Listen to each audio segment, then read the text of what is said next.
बटाव online ग्राहक सेवा केंद्र। अर्जंट पासपोर्ट फोटो काढून मिळेल। ठिकाण अमरधाम रोड, विक्रांती हॉटेल समोर, येवला। Batav photo studio.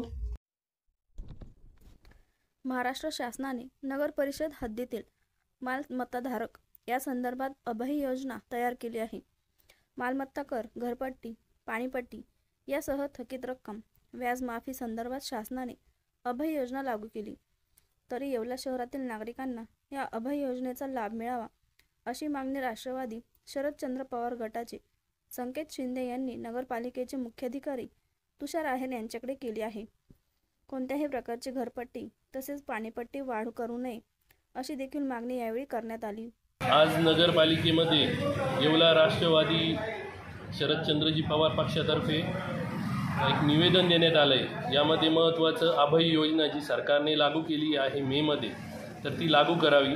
ज्यामध्ये घरपट्टी असेल, पाणीपट्टी असेल, तर याला जी थकबाकी आहे, जी लोकांची अनेक वर्षापासूनची थकबाकी आहे, ती पूर्णतः किंवा अंशतः माफ करण्याचा सरकारने निर्णय केलेला आहे।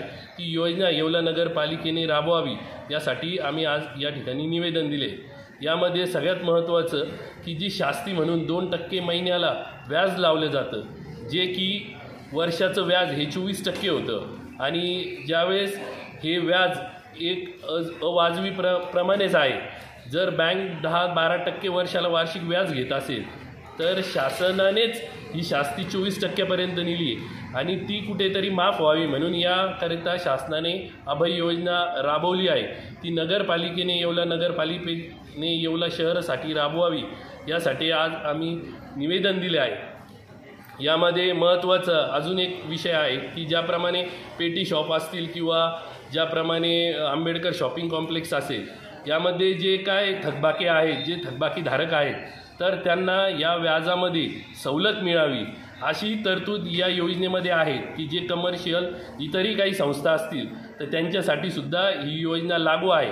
ही सरसकट योजना येवले शहरासाठी लागू करावी याकरता आज आम्ही राष्ट्रवादीने निवेदन दिले आहे आणि या पुढील काळामध्येही याचा फॉलोअप आम्ही घेणार आहोत। त्याचप्रमाणे चतुर्थ वार्षिक आकारणी करून यावर्षी 2500-2600 घरपट्टी पाणीपट्टीचे बिलं दिले आहे, तर ती चतुर्थ वार्षिक आकारणी करून वाढीव जे काय आकारणी नगरपालिकेतर्फे करत आहे त्यालाही स्थगिती मिळावी याकरताही आम्ही माननीय शासनाकडे, मुख्यमंत्र्याकडे मागणी करणार आहोत। राष्ट्रवादी काँग्रेस त्याचा पाठपुरावा करणार आहे, कारण सटाणा नगरपालिकेमध्ये या चतुर्थ वार्षिक आकारणीला स्थगिती मिळालेली आहे।